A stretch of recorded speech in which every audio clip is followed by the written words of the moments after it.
Hola, hola, bienvenidos a este martes 10 de agosto, cuando iniciamos una semana corta de trabajo. Aquí les damos un afectuoso saludo desde OnePlus TV. El feriado movilizó al sector turístico, sobre todo de la costa, sobrepasando las expectativas iniciales en este sector, mientras que en la sierra se favorecieron los paseos en zonas rurales. Hay, eso sí, preocupación por el exceso de lo que hoy llaman incivilidades, cuyas consecuencias se verán a futuro. Quito le dice basta a la situación dentro del municipio y su evidente afectación a toda la ciudad. Hoy hay una marcha convocada a las 4:30 de la tarde. Nos acompañará para hablar sobre este tema Andrés Castillo, activista y uno de los convocantes a la marcha. Y en nuestro espacio editorial, el economista Fidel Márquez, docente de la Universidad Ecotec, nos trae el tema la apreciación de los papeles. Suena muy interesante. Y para iniciamos la entrevista a las 7:01, el plan económico del gobierno, el plan de desarrollo del gobierno, las reformas tributarias y laborales estarían tomando más tiempo del esperado y ofrecido en un inicio por el presidente Lasso. Pues esto lo vamos a tratar con el economista Larry Yumibanda Montiel. Él es presidente del directorio y fundador del Círculo de Economía de Guayaquil y es también su vocero. Ocupó varios importantes cargos públicos y de elección popular, como el Parlamento Andino. Es también docente universitario. Economista, bienvenido. Qué gusto tenerle con nosotros. Buenos días a toda la audiencia también, a las órdenes. Usted manifestó mucha preocupación a los 9 días de posesionado el presidente de la República, porque no había definición sobre la política económica para la reactivación del país. ¿Qué dice ahora, economista, cuando han transcurrido más de 2 meses y medio? ¿Sigue en deuda en este sentido el gobierno? Efectivamente, me ratifico en lo que dije anteriormente. Todavía no conocemos, por ejemplo, el Plan Nacional de Desarrollo del gobierno, que es la planificación durante sus 4 años de gobierno. Todavía no hay luces, hay ciertas intenciones del gobierno, ciertas propuestas del presidente, que de alguna otra manera se han ido encaminando, pero las propuestas de fondo, que tiene que ver con las reformas estructurales para generar reactivación económica en el mediano y largo plazo, lastimosamente no ha habido. Efectivamente, él además había ofrecido en campaña que la misma noche de su posesión estaría enviando, un proyecto de ley a la Asamblea con estas reformas tributarias, ¿no? Ya anunciadas algunas de antemano. Por ejemplo, la eliminación del impuesto del 2% a los microempresarios, la eliminación gradual del impuesto a la salida de divisas, que hay algo ya anunciado en este momento y se está trabajando, me imagino yo, a nivel piloto con las aerolíneas, la reducción de 2 puntos porcentuales del IVA durante 4 feriados. Ahora, expertos en economía sostienen que bajar el ISD o el impuesto de salida de divisas gradualmente puede implicar o viene a ser como consecuencia habría un aumento del IVA. ¿Eso es así? A ver, las decisiones de carácter de política económica no pueden ser aisladas, hay que efectuar un sinnúmero de políticas. Por ejemplo, la disminución del impuesto a la salida de divisas y también el planteamiento del impuesto al valor agregado IVA, me refiero a su disminución, debe ir acompañado, por ejemplo, de una disminución de las tasas de interés. Adicionalmente a esto, el gobierno tiene que conseguir el financiamiento para que de una u otra forma su presupuesto esté totalmente equilibrado. Entonces, usted inyecta dinero a la economía y genera adicionalmente incentivos tanto al consumo como a la inversión en el cortísimo plazo. Estamos hablando 3 a 6 meses, los resultados van a estar a la vista. Entonces va a haber una reactivación y a su vez también va a haber una recuperación presupuestaria del gobierno al recaudar más por la inyección económica que consiga con los multilaterales una vez que, por ejemplo, concluyan la visita y cuando ya acrediten los recursos por parte del Fondo Monetario Internacional y los demás organismos, ¿no? Estas reformas sobre todo la tributaria y la laboral, ¿no? Que de alguna manera le daría mayor caballaje y sentaría cuáles son las bases del modelo económico que realmente se quiere implementar en el país.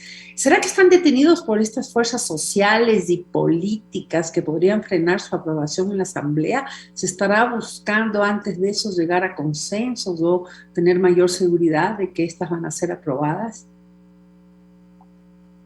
Habrá que ver en qué términos ha llegado el gobierno nacional con el Fondo Monetario Internacional, porque, por ejemplo, bajar el IVA, todos los asambleístas, de lo que yo he escuchado, por ejemplo, están a favor. La disminución del impuesto a la salida de divisas es un tema que puede generar controversia, pero si se lo elimina de forma gradual y más bien generando, como le acabo de manifestar, una inyección de recursos que consiga o el FMI y los multilaterales, puede de alguna otra forma tener el camino libre para su aprobación. La disminución de las tasas de interés no depende de la Asamblea Nacional, es una decisión que debe tomar la Junta de la Política Monetaria, en este caso con una revisión técnica que de alguna otra forma ayude a generar mayores créditos, más que todo para los micro y pequeños empresarios fundamentalmente. Por ejemplo, tomó una decisión que nos parece oportuno, el tema de la reducción de aranceles de materias primas y lo que tiene que ver con bienes de capital, y no dependía de la Asamblea Nacional. Lo que puede depender de la Asamblea Nacional, en este caso, tiene que ver con la reforma laboral. Lo que nosotros hemos propuesto es que hay algo que está ahí en el código que se llama jornada parcial, que se le implemente con una reforma para que sean utilizados sin cuestiones de discrecionalidad del Ministerio de Trabajo para todas las actividades económicas del país. Entonces, en el Ecuador se podría contratar tiempo completo, tiempo parcial y que se respete todos los beneficios de ley. Entonces, hay algunas cosas que van a la Asamblea y otras cosas que, por ejemplo, le corresponde al presidente de la República. Efectivamente, usted ha mencionado algunas de ellas, no sé si tiene algunas otras que podrían ser realizadas mediante decreto simplemente o en otras instancias que no sea la Asamblea. Sin embargo, hay quienes piensan que o se maneja el tema de forma global, ¿verdad? Y no con algunas medidas parciales para que haya un verdadero impacto en la economía y en la posibilidad de su reactivación. Por ejemplo, se dice, y el otro día lo escuché en una entrevista al economista Alberto Acosta, que probablemente hay discrepancias al interior del gobierno sobre las líneas a seguir en el tema económico en cuanto a el impacto que puedan tener. Hay quienes tienen una línea más fondo monetarista con el cumplimiento a rajatabla de sus exigencias y otros que creen que la situación del país exige otras alternativas menos drásticas. ¿Habrá algo de eso también con respecto a la laxitud que se ve para enviar estas propuestas a la Asamblea? A ver, primero hay que garantizar la recuperación económica, no solamente en el año 2021, que va a haber un rebote económico débil del 3% promedio, sino para el 2022.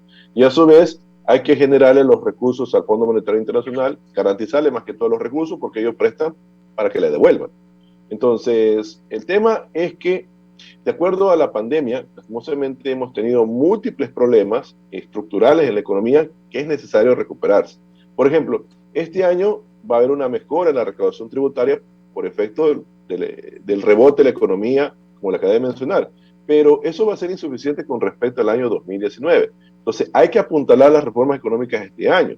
Nosotros hemos dicho también que, por ejemplo, los $1.000 millones que va a recibir el gobierno del Fondo Monetario Internacional, que es la conversión una vez que, por ejemplo, reciba los derechos especiales de giro y los comercialice a países miembros del FMI y reciba esos 1.000 millones, sean destinados 100% a la reactivación económica, a créditos productivos, obras de infraestructura, pero he escuchado, por ejemplo, al gerente general del Banco Central que, por ejemplo, quieren aumentar las reservas internacionales y también pagar compromisos adquiridos por el gobierno, o sea, en pocas palabras, pagar la deuda. Entonces, así no vamos a generar reactivación económica, así no vamos a poder cumplir en el corto, mediano y largo plazo con los organismos internacionales que nos han prestado los recursos. Entonces, yo creo que hay que priorizar cómo está la situación. Si bien es cierto, se necesitan recursos, pero aprovechemos los recursos que están destinados a nivel global y que América Latina también los va a recibir, y por qué no el Ecuador, pero que sean destinados específicamente a la reactivación. Ahora, es curioso como usted y yo estamos hablando de las cosas que se están escuchando, pero eso también manifiesta que no hay la suficiente claridad, no hay un posicionamiento sobre el tema.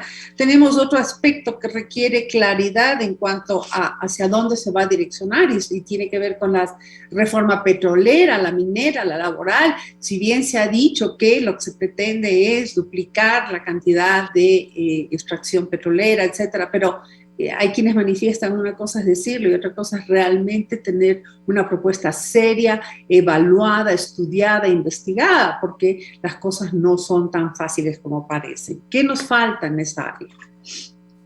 Por ejemplo, me imagino que el presidente Lasso quiere entrar en una reforma a la ley de hidrocarburos para que empresas privadas ya no solamente operen en campos marginales, que no puede sobrepasar del 1% de la producción total de petróleo, sino que puedan ampliarse, en este caso, a un porcentaje mayor. Pero eso necesita una reforma de la Asamblea y creo que en ese sentido, por ejemplo, no va a tener los votos suficientes. Pero el asunto es, está bien, vamos a duplicar la producción petrolera.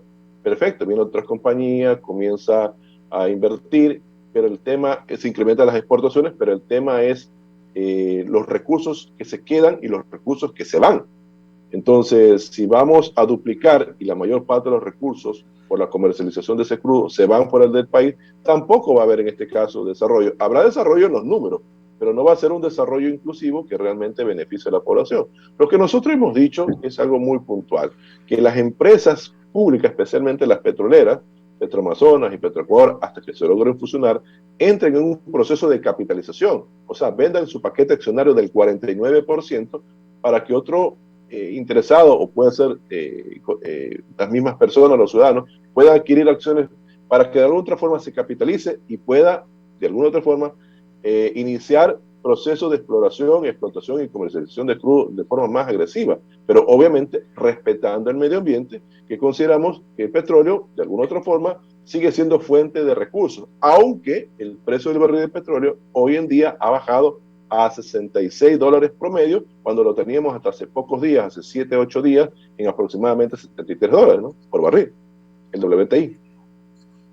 Usted habla de estas alianzas, por ejemplo, en Petroecuador, dijo usted, ¿no? Petroamazonas, no recuerdo, en Petroecuador, poder tener esta apertura accionaria, pero cuando se habla de cualquier cosa como APP, monetización de las empresas, o se habla de concesiones, etcétera, la reacción es brutal porque sin ni siquiera entrar a conocer cuál es el modelo que se está presentando, hay una reacción desde diferentes sectores sociales y políticos en contra de esto que es fuertísima y que siempre tenemos la espada de Damocles de que vuelva a haber un mes de octubre como el del 2019 o que haya esta famosa chispa que dicen que puede incendiar la pradera como ha ocurrido en Chile y en Colombia. ¿Cómo pasar de ese nivel y poder sentarnos y conversar los temas y ver lo mejor para el país con todos?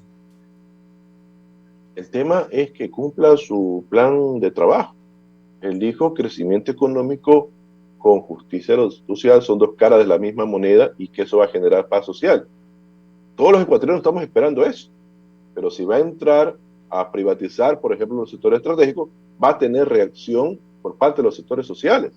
Si, por ejemplo, va a empezar con la minería también a concesionar, como lo han hecho el inicio Rafael Correa y de alguna otra forma Lenín Moreno, lastimosamente va a tener reacciones, porque si bien es cierto, en los números aparece que exportamos oro, estamos más o menos por $220 millones hasta los últimos datos que revisé, en lo que va del año.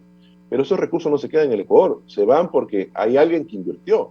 Por eso es que es importante también la reforma a la seguridad social, que por ejemplo los recursos que se obtienen de la seguridad social sean destinados para inversiones altamente rentables. Por ejemplo, el tema petrolero, por ejemplo, el tema minero.